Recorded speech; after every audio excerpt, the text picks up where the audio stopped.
తిరుమలలోని స్వామివారిని కుటుంబ సభ్యులతో పాటు మెగాస్టార్ చిరంజీవి దర్శించుకున్నారు. ఉదయం సుప్రభాత సేవలో ఆలయ అధికారులు దర్శనం కల్పించారు. శ్రీవారిని దర్శించుకున్న మెగాస్టార్ ఫ్యామిలీ స్వామివారికి మొక్కులు చెల్లించుకున్నారు. తల్లి అంజనాదేవి, సతీమణి సురేఖతో కలిసి సుప్రభాత సేవలో పాల్గొన్నారు. ఇక దర్శనానికి వచ్చిన చిరంజీవి కుటుంబానికి స్వాగతం పలికిన మంత్రి ఆనం రామనారాయణ రెడ్డి దర్శన ఏర్పాట్లు చేశారు. సాంప్రదాయ వస్త్రధారణలో శ్రీవారిని దర్శించుకున్నారు. అనంతరం బయటకు వచ్చిన మెగాస్టార్ కు అభిమానులు శుభాకాంక్షలు తెలిపారు.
మెగాస్టార్ చిరంజీవి పుట్టినరోజు సందర్భంగా తిరుమలలో శ్రీవారి దర్శనార్థం వచ్చారు. దీనికి సంబంధించి పూర్తి అప్డేట్స్ ఇవ్వడానికి మా ప్రతినిధి సునీల్ సిద్ధంగా ఉన్నారు.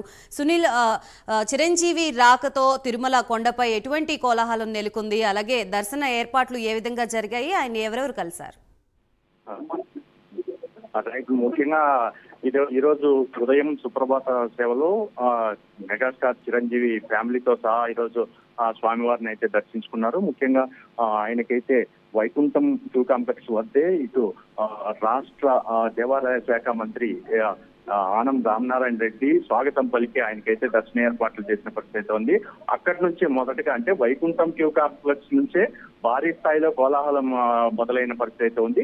ముఖ్యంగా ఏదైతే చిరంజీవి శ్రీవారి దర్శన అనంతరం ఆలయం వెలుపలికి రాగానే ఇటు మెగా అభిమానులు కావచ్చు, మరోవైపు జనసేనకు సంబంధించినటువంటి నాయకులు భారీ స్థాయిలో ఇక్కడికి చేరుకొని ఆయనకైతే విశేషాలు చెప్పడం, మరోవైపు ప్రతి ఒక్క నాయకులు ఇక్కడికి చేరుకొని పూర్తిగా ఆయనకి బర్త్డే విశేషాలు తెలుపుతూ మరోవైపు ఆయన వద్ద అంటే కరచాలనం చేసిన పరిస్థితి ఉంది. ముఖ్యంగా భక్తులైతే భారీ స్థాయిలో ఆయనకి అంటే ఇటు ఈ తిరుమాడ వీధుల్లో చూసినట్లయితే సుమారు భక్తులు గ్యాలరీల నుంచే గట్టిగా అరుస్తూ చిరంజీవి గారికి పూర్తి స్థాయిలో వాళ్ళు బర్త్డే విశేషాలు తెలిపిన పరిస్థితి ఉంది. ముఖ్యంగా శ్రీవారి దర్శనానికి ఇటు కుటుంబ సమేతంగా వచ్చిన ఆయనకి భక్తులు భారీ స్థాయిలో ఇక్కడికి చేరుకోవడం, ఇటు పోలీసులు అక్కడ వాళ్ళకి పూర్తి స్థాయిలో ఎటువంటి ఇది అంటే అక్కడ వాళ్ళని అదుపు చేయలేకపోయిన పరిస్థితి అయితే నెలకొందని చెప్పొచ్చు. ముఖ్యంగా స్వామివారి దర్శనం ముగించుకొని కాసేపటి కిందటే అంటే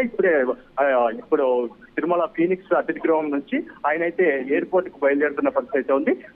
ఇప్పటికే జనసేన నాయకులు భారీ స్థాయిలో ఇక్కడికి చేరుకొని ఆయన అయితే పూర్తిగా ఆయనకైతే శాలువాలు కప్పి ఆయనకైతే పూర్తిగా సత్కారం చేస్తున్న పరిస్థితి ఉంది. ముఖ్యంగా ఫీనిక్స్ అతిథి గృహానికి ఇప్పటికే తిరుమల, తిరుపతి, ఇటు జిల్లాలోని అన్ని ఏరియాల నుంచి ఇటు టీడీపీ, జనసేన నాయకులు భారీ స్థాయిలో ఇక్కడికి చేరుకున్న పరిస్థితి ఇక్కడ నెలకొంది. Okay, thank you Sunil.